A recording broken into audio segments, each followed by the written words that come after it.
Salam alaikum les gars, c'est Hous et aujourd'hui on se retrouve pour parler de la chute des 3 ex-rois africains de l'UFC. Je reconnais que le terme chute est assez fort, mais c'est surtout pour souligner le changement de statut brutal que Kamaru Usman, Israël Adesanya et Francis Ngannou ont subi en l'espace de 2 ans. Et je parle de changement brutal car il y a à peine 2 ans, les 3 étaient au sommet de l'UFC. Faisons donc un retour chronologique sur ce qui s'est passé entre 2021 et maintenant. Au lendemain de 2020, 2 des 3 combattants cités précédemment étaient champions. Et plus que d'être des simples title holders, Kamaru Usman et Israël Adesanya étaient des champions dominants. Si Usman était en passe de nettoyer sa catégorie en février 2021, Adesanya, lui, l'avait déjà fait. C'est pourquoi il s'apprêtait à challenger le champion de la catégorie supérieure en main event de l'UFC 259 qui se tenait en mars 2021. Mais pour la linéarité de l'histoire, revenons à février et à l'UFC 258 qui voyait Kamaru Usman affronter Gilbert Burns, dernier challenger légitime à battre pour Usman, car à ce moment-là, il avait déjà fait le tour de sa catégorie. Il confirmera d'ailleurs cette hégémonie chez les welters en surclassant Burns, ce qui découlera sur ce moment mythique.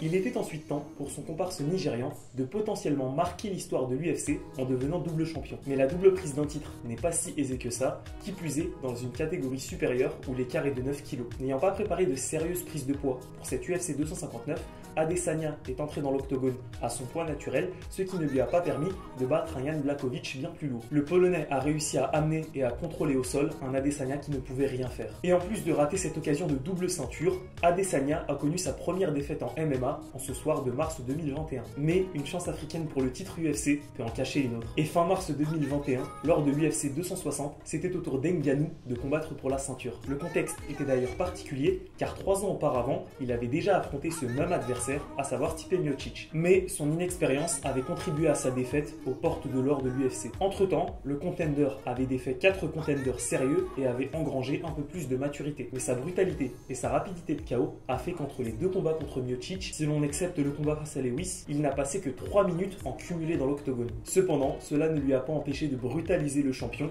et de s'emparer de son titre afin de devenir le 3e champion africain de l'histoire de l'UFC. Comme ses confrères nigérians, le Camerounais s'est imposé comme le meilleur artiste martial de sa catégorie. Néanmoins, il ne défendra pas autant son titre que ces derniers, qui eux vont devoir entamer un 2e tour de piste. Car comme dit plus tôt, Usman et Adesanya avaient éliminé tous les challengers sérieux de leur catégorie respective. C'est pourquoi les deux vont commencer à combattre des adversaires qu'ils avaient déjà battus auparavant, mais sur lesquels les victoires avaient quelques interrogations. Par exemple, lors de l'UFC 261, un rematch entre Usman et Masvidal a été organisé en raison du fait que l'Américain avait accepté le premier combat seulement à 7 jours de l'échéance. Ce dernier promettait qu'avec un training camp complet, il mettrait KO le champion, ce qui ne s'est pas exactement passé, car ce soir d'avril 2021, Usman a choqué la planète MMA en infligeant à Masvidal le KO de l'année. En plus de clore sa rivalité avec Masvidal, il en a profité pour montrer ses progrès en striking, domaine qui lui faisait défaut auparavant, ce qui agaçait les fans, ces derniers étant saoulés des victoires d'Usman en contrôle. Après cette victoire sur Masvidal, Kamaru Usman se chargera de lever les interrogations subsistantes autour de son combat contre Colby Covington. Mais avant ça, c'était au tour d'Adesanya de dissiper les doutes planant autour d'un de ses combats. Alors qu'il était encore novice à l'UFC,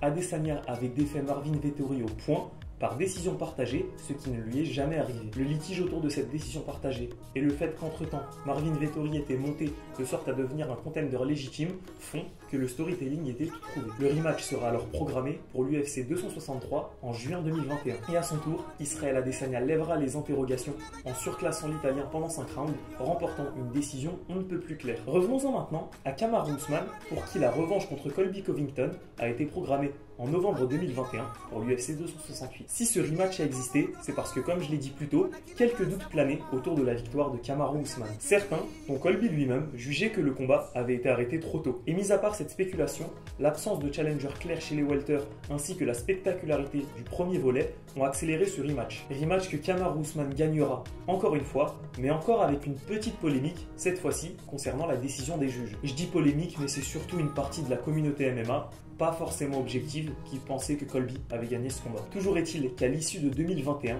Kamaru Usman avait réalisé l'exploit d'enchaîner 15 victoires à l'UFC. Il était alors à une victoire du record d'Anderson Silva, preuve encore de la dominance africaine à l'UFC qui sera encore plus renforcée en ce début 2022. Car nos deux autres combattants, à un mois d'intervalle, s'apprêtaient à affronter les plus gros dangers de leurs catégories respectives. Lors de l'UFC 270 de janvier 2022, Francis Ngannou choquera la planète MMA en défaisant celui considéré comme la kryptonite des poids lourds. Tout ça en étant sur un genou et en ayant misé gros avant ce combat, en étant allé au clash avec Dana White. Mais cette histoire, je vous l'ai déjà narrée en détail juste ici. Un mois plus tard, c'était au tour d'Adesanya d'affronter un énorme morceau en la personne de Robert Whittaker. Si le Nigérian l'avait déjà battu 3 ans auparavant, l'Australien justifiait sa défaite par une mauvaise approche du combat en raison de problèmes personnels. Ce qu'on a bien voulu croire quand on a vu les performances que Robert Whittaker avait livrées depuis sa défaite. Il était redevenu un challenger légitime en montrant un niveau monstrueux dans la cage. Le rematch avait alors de l'intérêt. Et après une guerre tactique en 5 rounds, c'est Israel Adesanya qui a été désigné vainqueur,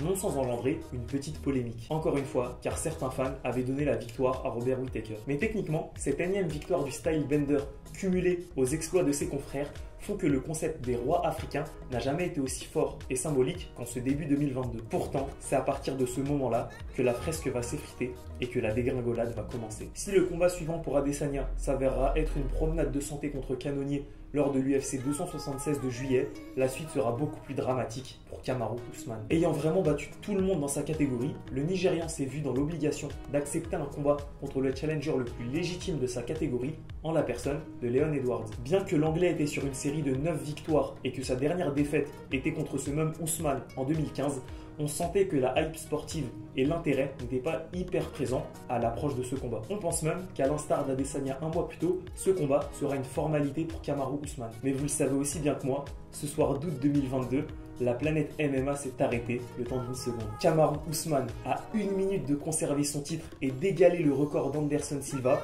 a vu tout ce qu'il avait bâti s'envoler sur un head kick. Et le pire, c'est que cette déchéance de titre africain va continuer quelques mois plus tard lors de l'UFC 281 de novembre. Ayant enfin trouvé un vrai défi en la personne d'Alex Pereira, Adesanya mettra un point d'honneur à gagner le 3e volet de la trilogie dont il avait perdu les 2 premiers. Cependant, comme le dit le proverbe, Israel Adesanya essuiera une 3e défaite en autant de combats. Le seul espoir du MMA africain à l'UFC résidait donc en la personne de Francis Ngannou, pressenti pendant un long moment pour défendre son titre face à John Jones en début 2023. Mais le 14 janvier de cette même année, on apprend que John Jones fera son retour face à Cyril Gane pour la ceinture vacante des poids lourds, ce qui confirmera définitivement les rumeurs de départ de Ngannou. Bien qu'une lueur africaine se soit rallumée avec la reprise de titre d'Adesanya en avril, elle s'est éteinte il y a moins d'une semaine avec la victoire de Sean Strickland. Donc à court terme, le seul espoir de ceinture pour l'Afrique réside dans Dricus du Plessis. Si on m'avait dit que je prononcerais cette phrase un jour.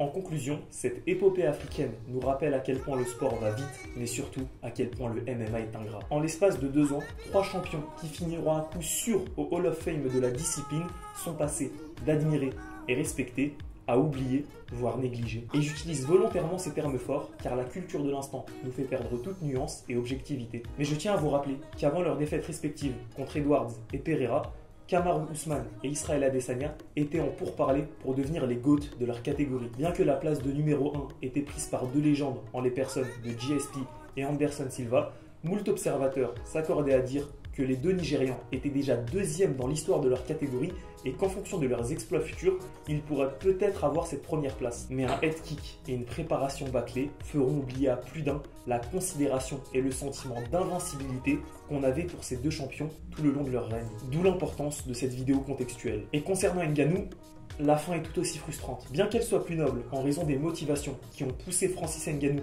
à quitter l'UFC, on ne peut pas s'empêcher d'avoir des regrets. Vu le striking qu'il possède et les progrès en lutte qu'il avait montré contre Miocic et Gane, on peut être déçu de savoir que l'on ne reverra plus Francis Ngannou dans l'octogone de l'UFC. D'autant plus que les match-ups potentiels étaient tellement intrigants. Espérons juste que l'histoire et les fans retiendront ses exploits politiques et sportifs plutôt que sa pseudo-esquive du combat face à John Jones.